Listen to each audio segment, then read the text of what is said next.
WNBA and the Indiana Fever did not want people to know that Caitlin Clark was going to be out for the season. I can tell you, from the very day that they decided to let that go public, everything has dropped off a cliff. The WNBA has now formally entered the comedic stage. Ticket sales plummet, ratings plummet, and all of a sudden the Indiana Fever are being asked, let's say coerced, to play in Atlanta. Caitlin Clark's absence is the reason for this. Fans did notice, despite the league's belief that they wouldn't. This is the circus unfolding in real time. I have a question for you. Without Caitlin Clark, do you think the WNBA could even make it through a whole season? Leave a comment below with your comments. Let's not sugarcoat this. The WNBA is in a critical situation. The story is told by the numbers. Interest plummeted as soon as Caitlin Clark's season-ending injury was made public. Not a cliff, not a slope, not a hill. In just 1 week, people are traveling across states to watch Indiana play, arenas are filled, and ESPN is boasting about record-breaking viewership. The following week, there will be vacant seats, feeble applause, and TV ratings that resemble late-night repeats rather than professional sports. People were trying to hang on to the possibility this whole time. Look, so many people stayed engaged with the team because they thought the cavalry was coming. She's coming back. We're going to have a fighting chance to win the WNBA championship. The Indiana Fever and the WNBA, they knew this. The league now believes that shifting Indiana's games to Atlanta will resolve this issue. Really? Atlanta? Because what seems to be the remedy for losing your star player? Shifting the location. That is not the solution to a problem. Panic dialing is what that is. Let's take a moment to go back. The WNBA had its golden ticket when Clark was well. She was heavily featured in ESPN's broadcast. With her, the league saw statistics in every game that hadn't been seen in decades. Millions of people are watching, social media is humming, and highlight videos are going viral. The Fever were the team, not just another group. Fans supported her, so every away game seemed like a home game.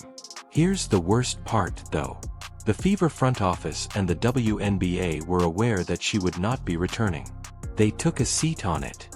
They gave supporters false hope, making them believe she might make a comeback for a playoff run. Why? Because they were aware that the bubble will collapse as soon as the truth was revealed. And you know what? The bubble popped. Take a look around Baltimore.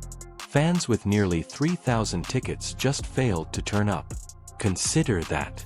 They answered, nah, not worth it, even though they had already paid and reserved seats. That's treachery, not simply indifference. Supporters believed they were registering for Caitlin Clark. Rather, they received WNBA Lite with no discernible refund policy. People felt like they were going to games thinking this team would have Caitlin Clark coming back to make a championship run. I mean, the perfect example, the game in Baltimore the other day with the Mystics. Nearly 3,000 fans decided not to show up, and they paid for the ticket. And now ESPN is acting as like nothing is wrong. They brag about the highest average viewership in decades and year-over-year growth. Yes, let's be completely honest.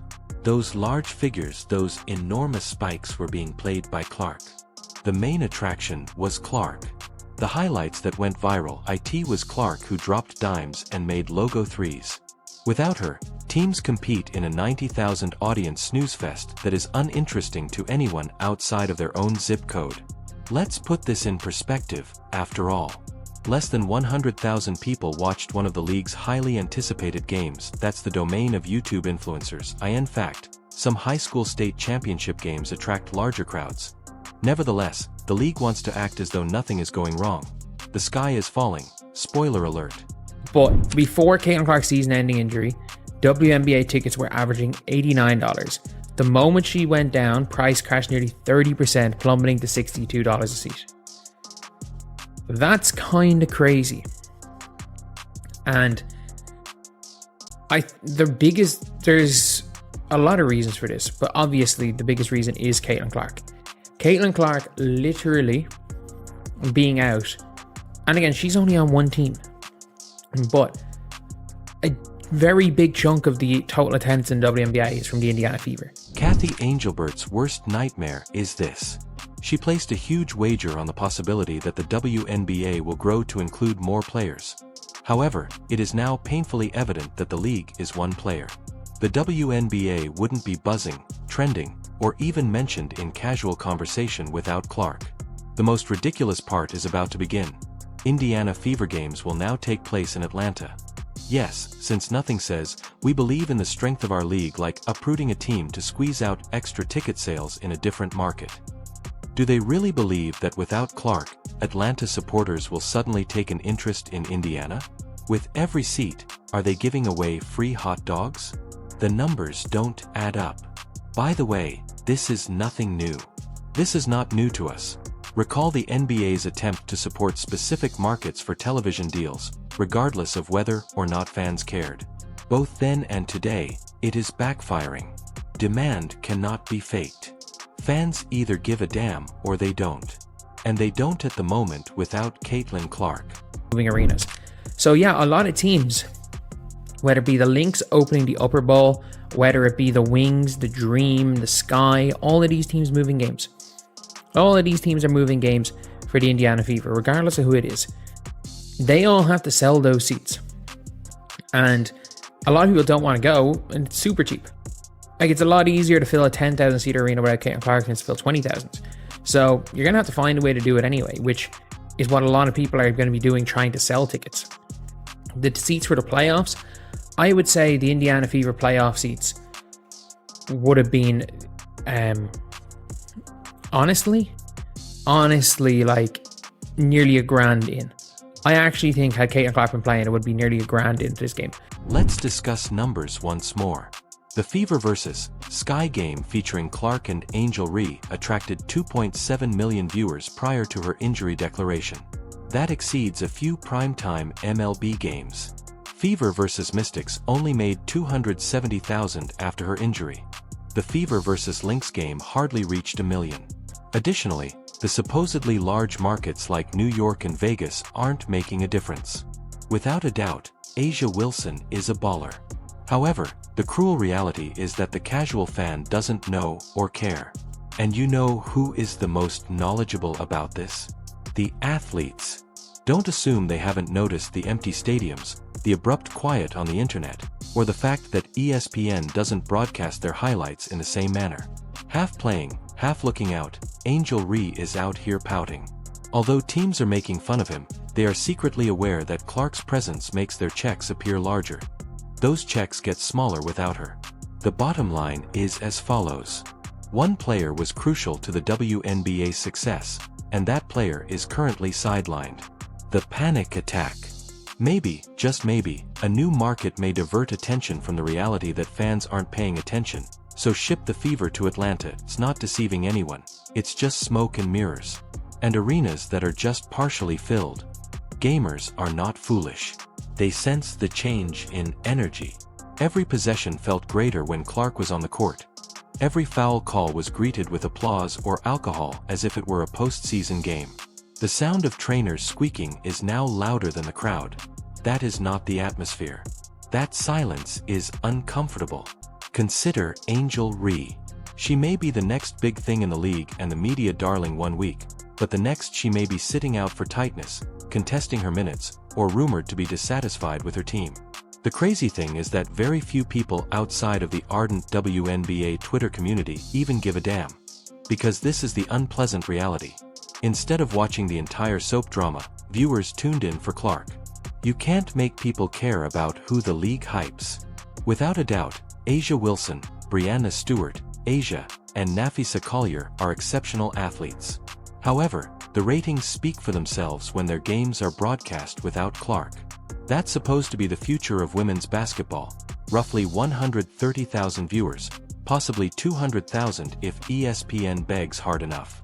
The future appears dismal if that is the case. Let's go back to this stunt from Atlanta. What does it really achieve to make the Fever play there?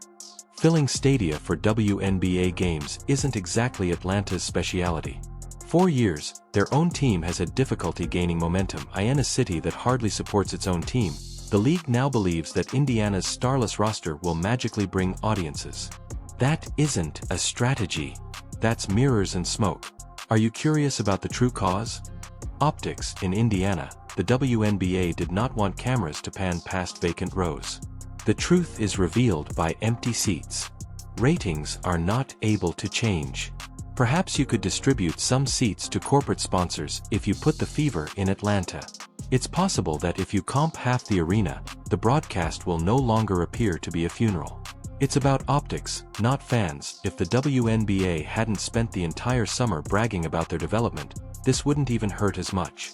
Graphics about record averages and Caitlin Clark's ability to hoist all boats, aside from ones with holes, were displayed by ESPN. The water flooded in as soon as she fell, and now they are using Dixie cups to escape. Fans aren't stupid either. They are able to see through it. There is a limit to how long you can maintain the delusion before reality catches up with you. With 3,000 ticket holders missing, Baltimore's no-show is an example of fans casting ballots with their feet. People are tired of being duped into believing there is excitement when none exists. The idea that Clark is merely one player is also falling apart. Do you recall when detractors claimed that the WNBA was about more than just her? That the heritage players and culture were more important? Ratings have completely disproved that hypothesis, as the league appears to be invisible the moment she leaves. Let's be direct. There is a dependency issue with the WNBA. Caitlin Clark is more than a mere participant. The oxygen tank is her. The room becomes silent as you remove her. That won't alter if Indiana games are moved to Atlanta. It's comparable to moving deck chairs on the Titanic. The ship is still sinking, even though the chairs appear different.